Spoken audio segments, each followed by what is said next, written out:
I'm Steve Samuelson with the Kansas Department of Agriculture's Division of Water Resources. I teach classes to community officials about floodplain management and about the elevation certificate. And I use this little toy model to help demonstrate aspects of the elevation certificate. And so one of the biggest problems we have with elevation certificates is that surveyors use the incorrect building diagram. So let's run through some building diagrams using this as a demonstration. So here we have our house in a floodplain. It sits on a hill. Here's our flood source over here. I'm going to flip it around like this, and I'm going to show you how the different building diagrams on the elevation certificate work. So the building diagrams are important because I had somebody whose building diagram was wrong on the elevation certificate. By correcting it, we were able to save him 90% on his insurance. And by doing that, we became that guy's hero that day. And I hope you'll learn to be heroes in class.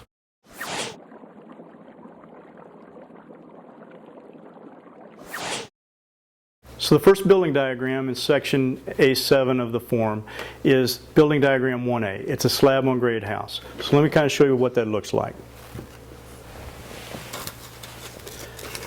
I'm going to fill in this hole in the hill with fill material, dirt essentially. So now we have a hill. And on the top of the hill, so you have level ground on top of this hill. You pour a slab on top of it, and then you build your house on top of that slab. It's a slab on grade home. So building diagram 1A is a slab on grade home, just something like that.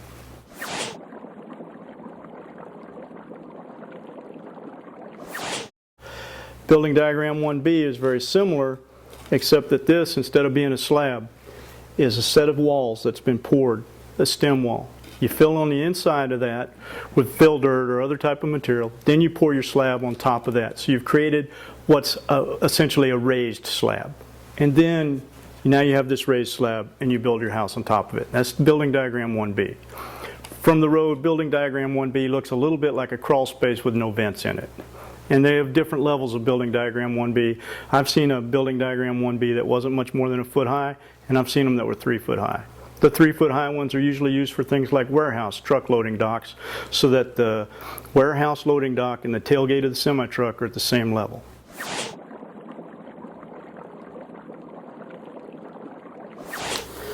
So here we have building diagram 2, and I'm showing you a cutaway of the hill, and you can see that it's below grade on all 4 sides. That's the factor that leads me to identify it as a building diagram 2, is that it's below ground on all 4 sides.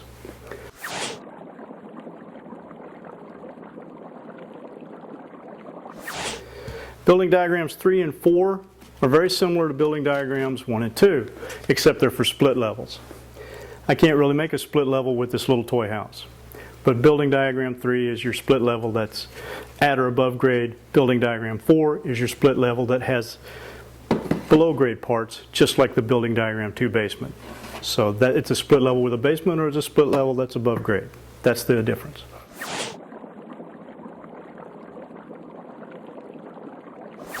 Building diagram 5 looks a little like this. Building diagram 5 is elevated on piers, posts, or columns.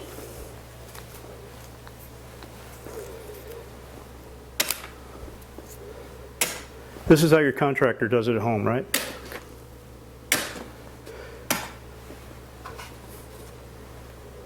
Building diagram 5. Pretty easy.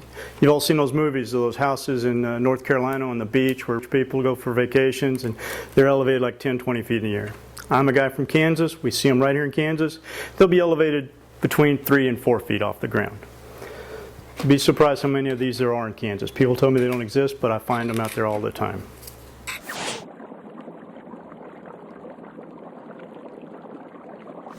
Okay, building diagram 6 is very similar to building diagram 5, except that you have an enclosed area on the inside.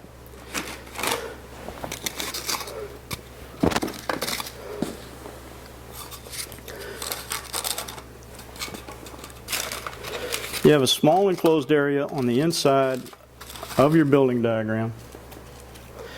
And that small enclosed area is usually used for access to the building. Might have a stairway in it or a small storage area. Something I tell my floodplain managers to look for is flood vents in that enclosed area. So imagine that this part here is like a small room on the inside underneath the house, but you still have all of the posts really supporting the dwelling. That's building diagram 6.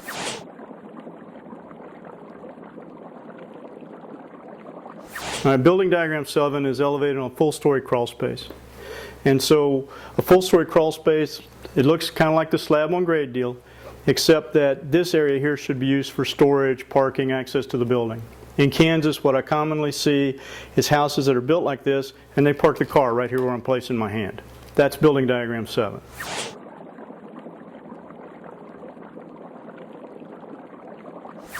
Building diagram 8 is also a crawl space in an area that's enclosed below this lowest floor area here.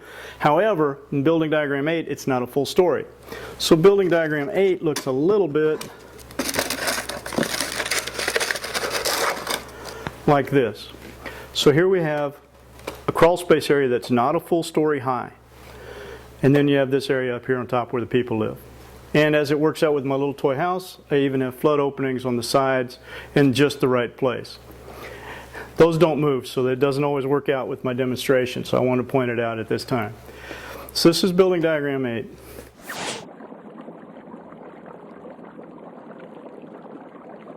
Building diagram 9 is similar to building diagram 8. It's a crawl space that's not a full story high, and it has special requirements for building diagram 9. Building diagram 9 cannot be more than 5 feet from here to here. And building diagram 9 can't be more than 2 feet below the grade, from here down to the bottom of the flooring. So with 2 feet below grade, not more than 5 feet to the next higher floor. There's a FEMA technical bulletin that says from here to the bottom of this member should be 4 feet when you're standing up inside of it. We're just going to assume floor joists are always going to be 12 inches thick with the decking on top for those two to match up. And again, you have flood openings on either side. So that's building diagram 9. It's a below grade crawl space, but it's not a full story tall. And if you have questions about that, read the instructions for the elevation certificate. Everything I've told you now, I learned myself by reading the instructions for the elevation certificates. And I'm the son of a guy who never read the instructions when he built my bicycle at Christmas, so I learned how to do that. All right, so that's building diagram 9. So we've kind of run through all the building diagrams, and that's important because I can't tell you how many times I've seen a policy misrated and somebody's insurance was a lot more expensive because an incorrect building diagram was used.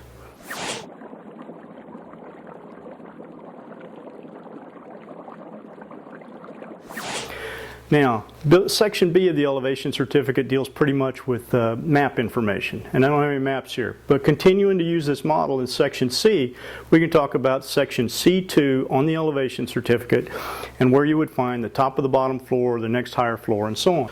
So for top of the bottom floor, it's going to be right here. Now, that's not always your rating floor, but that's the top of the bottom floor. The top of the next higher floor, when you have a 2-story house, for example, right up there. Now, lowest elevation of machinery and equipment.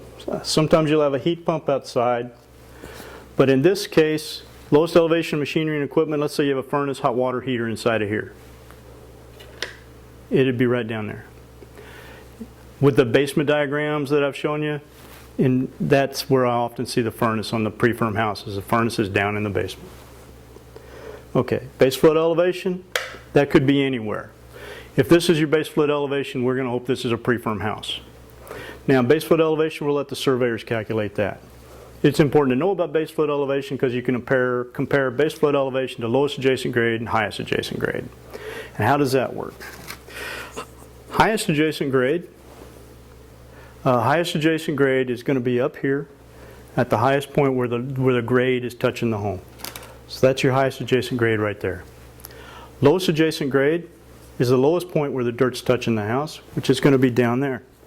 So that concludes subsection C2 of the elevation certificate and elevation information.